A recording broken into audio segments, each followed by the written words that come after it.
जैसा कि आप जानते हैं कि उत्तर प्रदेश में विधानसभाओं के चुनाव की जो तारीख है वो बिल्कुल तय हो चुकी है।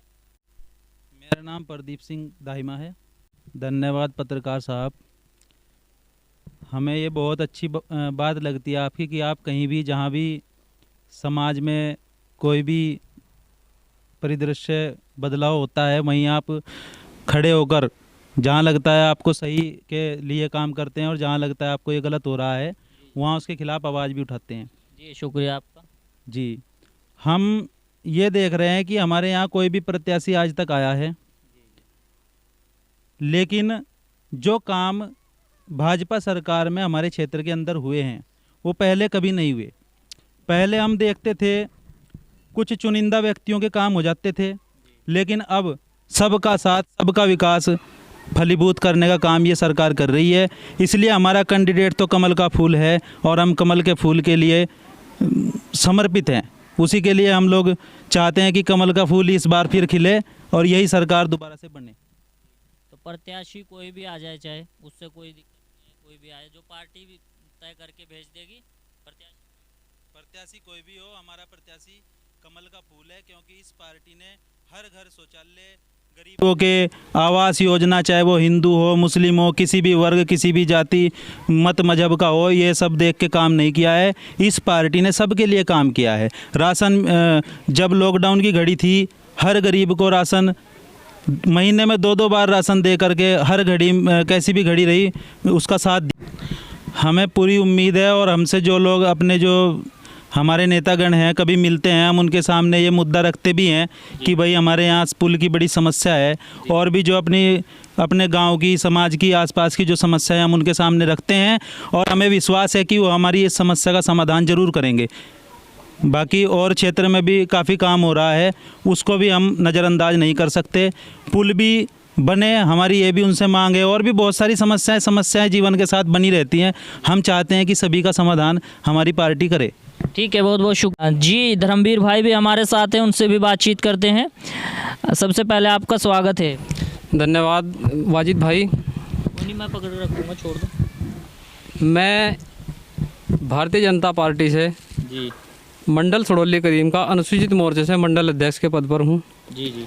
और जो सरकार के द्वारा योजनाएं चलाई गई हैं जी, वास्तव में तो उनके बारे में जानकारी किसी को भी नहीं है कि पूरी योजनाएं कितनी हैं। अच्छा। और इस पिछले 5 साल हमने बहुत बड़े बदलाव देखे हैं जी। सबसे बड़ा बदलाव ये है कि जो हमारे रोड थे जी जी, वो आज गड्ढा मुक्त हो चुके हैं। हमें यहाँ से सहारनपुर तक जाने के लिए ये प्लान बनाना पड़ता था कि भाई हम जाएं किस रास्ते से, लेकिन आज ये है कि हम अपना आराम से यहाँ से 1 घंटे में सहारनपुर पहुँच जाते हैं, चाहे बस से जाएं चाहे बाइक से जाएं। लेकिन इसी के साथ साथ अगर वो ऐसे रोड देखे जाएं जो गाँव के हैं, ग्रामीण क्षेत्रों के, वहाँ की हालत तो अभी सुधारना बाकी है। वहाँ तो बहुत बुरी स्थिति है कई जगह। देखो, ये चीज़ में ऐसा है कि हमारी जो भेट विधानसभा है जी जी, इसका एक दुर्भाग्य है कि सरकार किसी की होती है ऊपर और यहाँ विधायक किसी और का बनता है, अपोजिट बने उसके। उसमें जब भी उससे किसी विकास कार्य की मांग की जाती है तो उनके पास एक नॉर्मल सा बहाना है कि भाई विपक्ष पार्टी में हमें इतना राशि नहीं मिलती, धनराशि, जिससे कि हम इससे विकास करा सकें क्षेत्र का। और जो सरकार की योजना है, मैं इस सरकार से इसलिए सहमत हुआ हूँ कि कोई भी लाभार्थी है, किसी भी प्रकार की योजना है, उसमें किसी के साथ कोई भेदभाव नहीं किया गया, क्योंकि मैं भी 5-6 पंचायतों का काम यहाँ देख रहा हूँ। किसी भी लाभार्थी के साथ कोई भेदभाव नहीं है। और जो भी योजना सरकार से चली है वो सबसे नीचे का जो पायदान पे व्यक्ति खड़ा है उसके खाते में, डायरेक्ट लाभार्थी के खाते में वो पैसा जा रहा है और उस पैसे का सदुपयोग हो रहा है। 2022 में फिर से बीजेपी आएगी या जाएगी? 2022 में निश्चित है कि बीजेपी आएगी। प्रत्याशी कोई भी आ जाए, कोई फर्क नहीं, कोई भी आ जाए, पार्टी जिसको भी अपना सिंबल दे के भेजेगी, हम उसके साथ। आप इसके बारे में क्या देखो, फायर स्टेशन एक बहुत ज़रूरत की चीज़ है और उसका एक सेंटर जो है या मिर्ज़ापुर के एरिया में अगर बनाया जाए तो वो ज़्यादा बेहतर होगा। ये हमारे घाट क्षेत्र का एक सेंटर है यहाँ। बिल्कुल, ये मिर्ज़ापुर में होना चाहिए। मिर्ज़ापुर में होना चाहिए और थाने के साथ ही अटैच होना चाहिए, ताकि कोई भी व्यक्ति को अगर इस तरह की कहीं से दिक्कत होती है तो वो थाने में भी सूचना दें, तो वहाँ से कम उनको तुरंत जो सूचना के हिसाब से वहाँ पहुँच जाएँ। इस तरीके से बीजेपी के कई विधायक और कई मंत्री अब जो है पार्टी छोड़कर चले गए। क्या लगता है पार्टी में कुछ अंदरूनी कोई कलह है या कुछ क्या वजह हो सकती है, किस वजह से जो पार्टी छोड़ गए? क्या पार्टी को नुकसान होगा इससे? देखो, ये एक पार्टी ऐसी है जो सबका ख्याल रखती है जी। अगर एक विधायक को पिछले 5 साल उसको कार्यकाल दिया गया है तो अब परिवर्तन उनमें किया जाना है कि भाई दूसरे व्यक्ति को भी मौका दिया जाए। नहीं, अगर अच्छा काम कोई करेगा तो फिर उसको तो हटाना सही भी नहीं है। देखो, या तो उन्होंने अच्छा काम नहीं किया 5 साल, ये मान लीजिए आप, या फिर उनमें परिवर्तन इसी वजह से लाया जा रहा है कि वो भाई अच्छा नहीं किया तो ठीक है दूसरे को मौका दे। देखो, इस पार्टी के अंदर मैंने खुद महसूस किया है कि सबका साथ सबका विकास वाली जो योजना है जी, उससे कुछ लोगों को दिक्कत हुई। वे चाहते थे कि हमारे जाति वर्ग विशेष को ज़्यादा लाभ दिया जाए।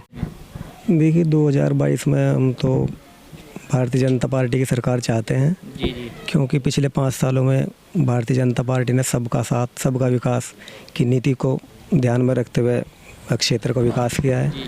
किसी कोई जाति से या किसी संप्रदाय से कोई भेदभाव नहीं किया गया है। बिल्कुल, आपने बहुत अच्छी बात कही है कि सबका साथ सबका विकास हुआ है।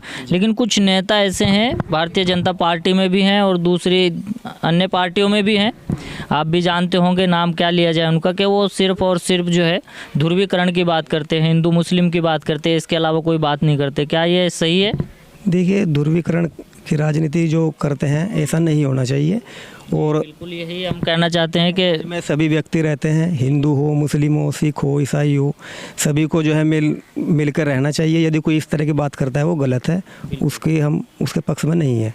हम भी यही अपील करेंगे पार्टी से, सभी पार्टियों से अपील करेंगे जिसकी भी सरकार बने, जो भी सरकार जनता चुनती है, कि जो भी इस तरह की बात करता है हिंदू मुस्लिम की और ध्रुवीकरण की जो बात करे उसको पार्टी से ही निष्कासित किया जाना चाहिए। जी ठीक है, बहुत बहुत शुक्रिया जी। हमारे साथ कुछ ग्रामीण थे, हमने उनसे बातचीत की और इनका एक बार फिर से दावा है कि 2022 में फिर से योगी आदित्यनाथ लौट रहे हैं। मिलते हैं किसी नए वीडियो में, तब तक के लिए हमें दीजिए इजाज़त। जय हिंद।